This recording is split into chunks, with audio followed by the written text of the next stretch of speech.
Welcome, ladies and gentlemen. Welcome to the Motown's Wrestling Review. I am the host of the Motown's Wrestling Review, the president of the Motown's Wrestling Book on Facebook, Tony Motown Allen, and we're here talking about SmackDown in Dublin, Ireland. Not to be confused with Dublin, Georgia, I think. The show kicks off with that bitch Becky Lynch. My God, she comes out there. This is her hometown. She talked about how she used to watch wrestling there as a kid. This is the first televised event in Ireland. Of course, she had to be there.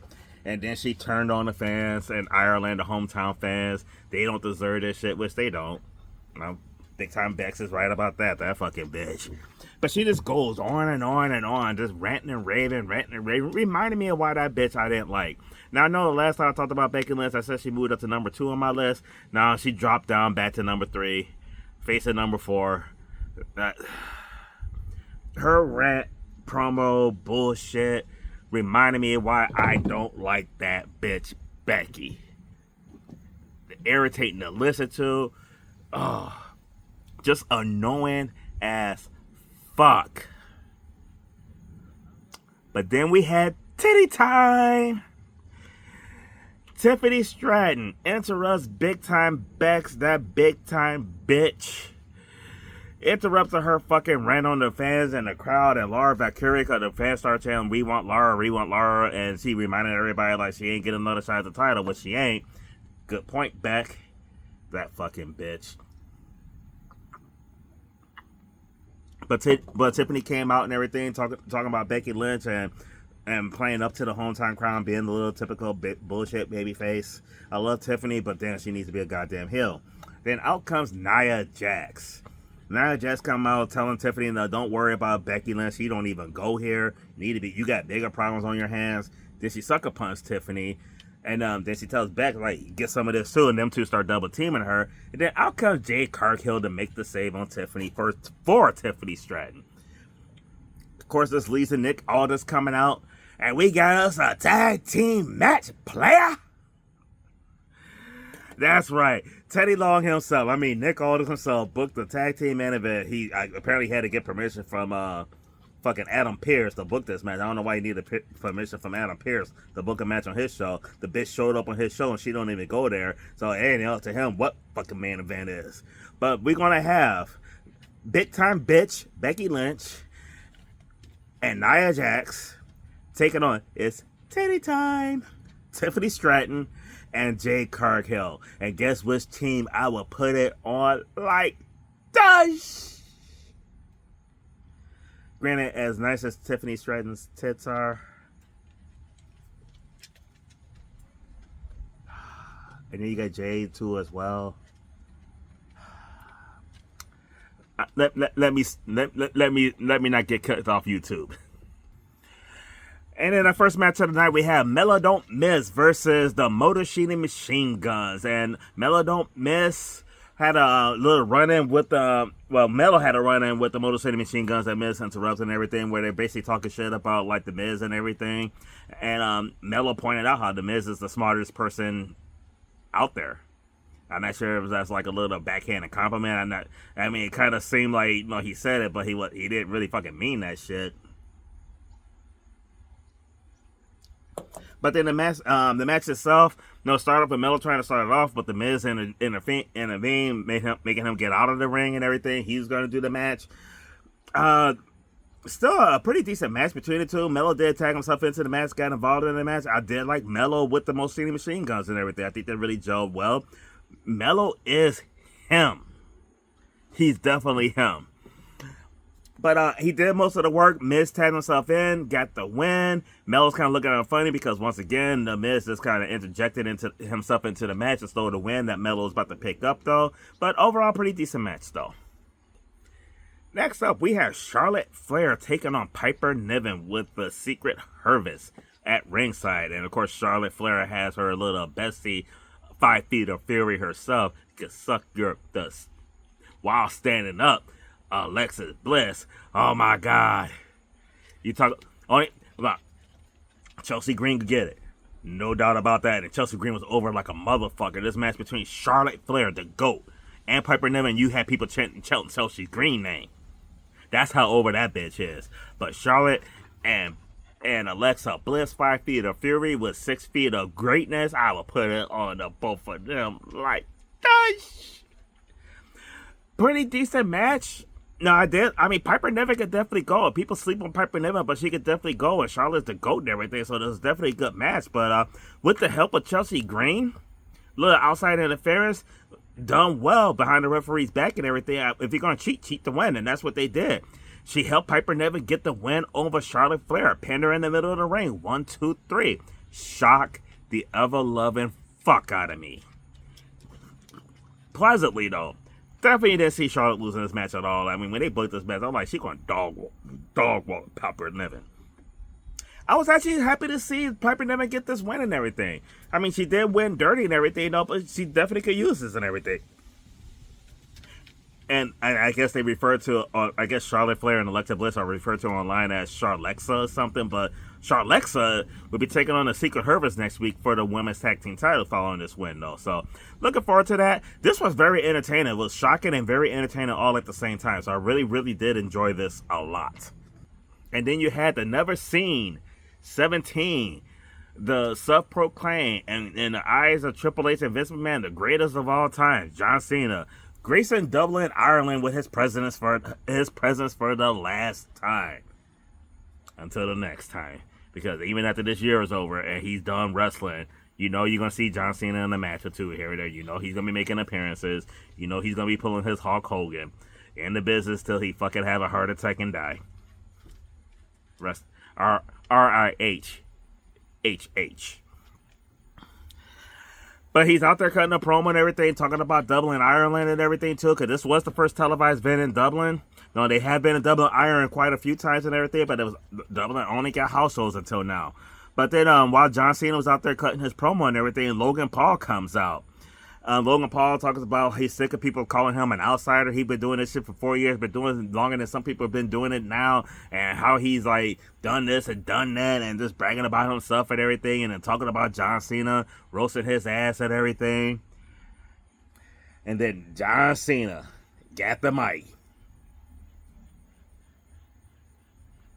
We're going to talk about Logan Paul. Logan Paul had 23 matches. John Cena got a 23 years. John Cena talk about all the potential he got in the world, but that's all the fuck it is potential. John Cena, in this promo, and before I say what John Cena did, in all honesty, after John Cena's promo, I cannot wait for the Future Focus podcast, hosted by the mastermind Bobby Rogers, featuring the marvelous Marcus Buckley, and my Smoke and Fire partner, your not-so-humble correspondent, Robert Black. Robert Black can't stand John Cena. Robert Black can't stand Logan Paul. But I swear to God, I feel like the not-so-humble correspondent, Robert Black, entered John Cena's body on this promo, because I swear it felt like I was listening to Robert Black, not John Cena. And for it to come from John Cena, that is double the reason I cannot wait to see the Future Focus podcast tomorrow. I want to hear what the not-so-humble correspondent Robert Black has to say about the promo, because John Cena spit out almost every fucking thing I ever heard Rob say about Logan Paul. He straight roasted the fucking sometime he don't take this shit seriously. All he doing is there to hawk his merchandise and make... Man... John Cena turned to Robert Black yesterday, cut an incredible promo, roasted, straight up roasted Logan Paul on the mic. And they ended with an FU on Logan Paul. First of all, John Cena don't get enough credit for his promos. Because I say this happened so much, I knew it was about to come. When Logan Paul was going up against John Cena on the mic, I knew John Cena was going to roast him. I didn't know how he's going to roast him. But the fact that he went out there to the little energy drinks and dumped the shit over and everything, because he's sick of him using his platform to make money on his products and everything. But it was just like, what made it even better was the fact that, like, every single thing that the not-so-humble correspondent Robert Black has said about Logan Paul was said by John Cena. Great great promo. Absolutely love this shit. Next up, we have this Street Profits taking on the MFTs, My Family Tree. And it's funny because they're My Family Tree, and that's the name because of the whole like family. But they never mention the name. They just refer to them to MFTs. If you're not like one of the few that actually know what it means, you have no idea what the fuck MFTs are. But the My Family Tree taking on the Street Profits. This is a tag team contention match, not for the number one contender, but this is gonna see who's gonna take on Mellow Is Money. The Street Profits got new music. They changed up a lot of music lately. I'm kind of happy they changed up Becky Lynch's because she's a fucking bitch that nobody likes. So she should have bitch music that nobody likes. Street Profits, I'm not really feeling it. But the match itself was pretty decent and everything. But yeah, a lot of outside interference because Solo and the tall one, Tonga, whatever his name is, was doing a lot of interfering out there. And then Big Jim, the man who put little Jimmy in the homie. Big Jim comes out to help out with the outside interference. And also Sami Zayn comes out to help out with the outside interference, which leads to Montez Ford. Oh my God, the hops this motherfucker got way the fuck up there. His fucking frog splash is damn near, not as good, but damn near good as the whole fucking show. Rob Van Dam. But he hit his Rob Van Dam frog splash, get the 1, 2, 3 on JC Mattel, Matanza, and Lucha Underground, and that shit wouldn't have happened in Lucha Underground. That shit wouldn't have, not true. I love Tez, but he ain't hitting Matanza and pinning Matanza in Lucha Underground.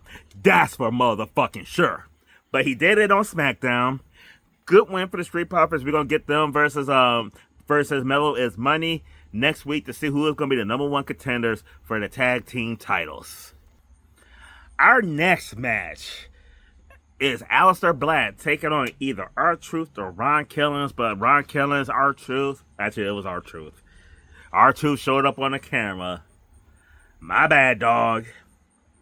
I didn't know there was two Dublins. You in Dublin, Ireland. I'm in Dublin, Georgia.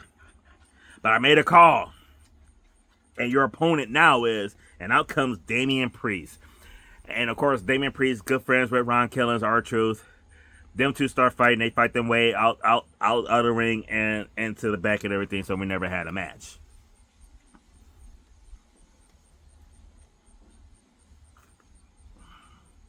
The most entertaining part was Ron Killings, R-Truth, and him being in Dublin, Georgia. It's double R. I know he did that shit before with a different city. I don't remember the name. If you guys remember when R-Truth did that before, when they were in one place and he went to the city in a different place again, leave it in the comments below. I've drawn a complete blank. I don't have a fucking clue where it was, but it's just still funny. It's still funny. I still like R-Truth.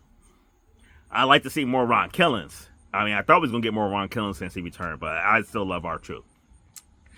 Then they come back to give a medical update on Cody Rhodes. And the update is we have no fucking update on Cody Rhodes. Cody Rhodes got his ass whooped 2 weeks ago by Drew McIntyre. Kicked his fucking head through the fucking screen on the announce table. But they don't have an update. But Drew McIntyre, giving the people what they want. We want an update on Cody Rhodes. I want the update. You want the update. We all want to know the update on Cody Rhodes. And by God, Jesus Christ, I love this Drew McIntyre because I'm really not a fan of Drew McIntyre, but I've been loving Drew McIntyre lately. He gave us an update on Cody Rhodes. And the update is Cody Rhodes is a bitch. That's what his update was on Cody Rhodes. He is a bitch. Then he got in the ring and proceeded to talk about Cody Rhodes. And then the crowd goes nuts before we see who it is. And Drew tried to play off like he didn't hear the crowd going nuts. And then when he finally acknowledged it, bang! Diamond Cutter. RKO out of nowhere. I'm honestly looking more forward to Randall Keith Orton versus Drew McIntyre than I am with Cody Rhodes versus Drew. To be 1,000% honest with you, JBL hit it on the nail. On the head when he describes Randy Orton. If you're gonna build a wrestler from the ground up, it is Randall Keith Orton. The best wrestler, the best active wrestler in the business today, with the 3 most deadly letters in professional wrestling: RKO. Sign me up for this shit. And sign me up for him turning on Cody Rhodes and taking that title from that bitch. Because just like Drew McIntyre said, yeah, I said it. Sorry, Mom. I know you love him. But Cody Rhodes, just like Drew McIntyre said, is a biatch. It's not as big as one as Becky Lynch or Bayley. Now we get Tiffany Stratton and Jade Cargill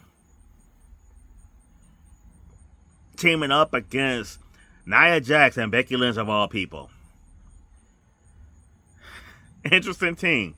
Because the only reason why Becky Lynch is even somewhat relevant is because Nia Jax blasted that bitch in her fucking nose, leaving that bitch bloody on Raw. That's the only reason why Becky Lynch is somewhat relevant today. That bitch Becky. Fuck big time bitch. But pretty decent tag team match. And I gotta be honest with you. Everybody know I love me some Tiffany Stratton. It's titty time. Y'all know I love me some titties. Anybody? You see my women. You know I love. But Jade Cargill really has been stepping up a lot. And I did like her in a tag team match because she still has have a lot of work to do. But in this match, it was a good environment for her. But in all honesty, I thought Jade shined in this. I was really happy with Jade Cargill's performance in this.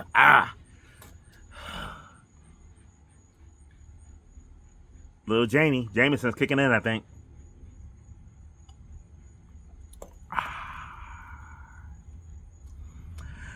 Match itself was really good. Jade was the legal person because she tagged herself in, but it didn't stop Tiffany Stratton from hitting Nia Jax with the prettiest moonsault ever.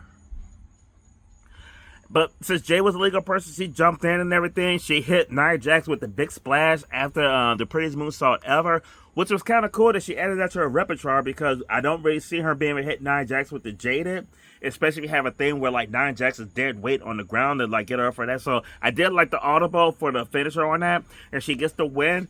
I was really happy with Tiffany Stratton and Jade Cargill winning. I was happy with Jade adding that to her repertoire. Very, very good match and everything. I really, really enjoyed it. As far as tap out moment match of the night, we're gonna leave with the match of the night, and that's Charlotte Flair versus Piper Niven. Best match of the night. Best match, shocking moment, well deserved. Both women showed up and showed out. Absolutely fucking loved it. Now, the tap out of the night is big time bitch Becky Lynch. Definitely could have did without her. You don't even go here, bitch. Take your ass back to Raw. I don't even want to see you there. Take your ass to Speed if that's still on.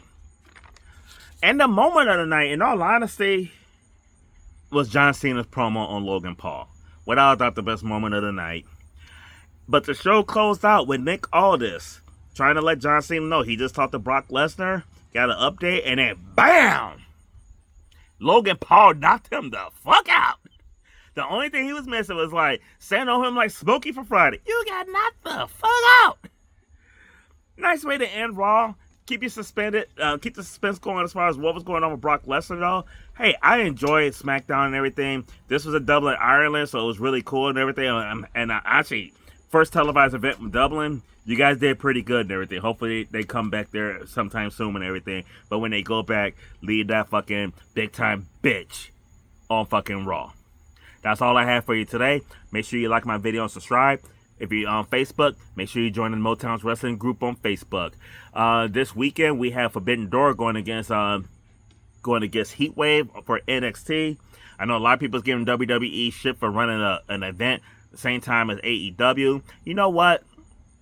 Fuck y'all. I'll be honest with you. Because I would do this. If I was WWE, I would do the exact same thing. If you're going to run a wrestling event, and I have my fan base, I'm going to run a wrestling event as well. Because my fan base is not going to switch over and check you out. No, they're going to watch me. And you know why they're going to watch me? Number one, these are my fans. And number two, no matter how much people bitch about like the prices that they're charging on Peacock with the increase and them going to ESPN next month for the $29.99 for the entire month with all the shit that you get for $29.99, it's still a hell of a lot better than $59.99 for one 8-hour event that's gonna go from like noon till like midnight or whatever the fuck the AEW does with the 20 million matches. I'm not spending $60 on one night. If you have a problem with like spending like $15, $20, $30 for like a whole shitload of stuff you get, then you're definitely not watching AEW. But I will run events too against them. My fans are going to watch me. They're not watching you. That's how business go. We're not here to help you. I want to put you out of business. That's the way shit is. That's how it goes. And I ain't mad at WWE because if I was in their shoes, I would do the exact same thing. Guess what? AEW, you know when they run their events, especially their big events. If you don't like what WWE is doing, well fuck it. Go head to head. You do it too. You do it too. Take them on if you feel like you can. You think you got a better product? Head to head. Let's see what goes on. That's all I have for you. Leave your comments and everything. I know a lot of people probably may not be happy or agree with what I have to say. Some of y'all probably do. Leave your comments. Let me know. And I'll see you next time. The next review more than likely will be the Heatwave NXT review. Probably not going to be watching Forbidden Door because I'm sorry, I'm not spending $60 to watch the Forbidden Door. I'm not. But I will be watching Heatwave.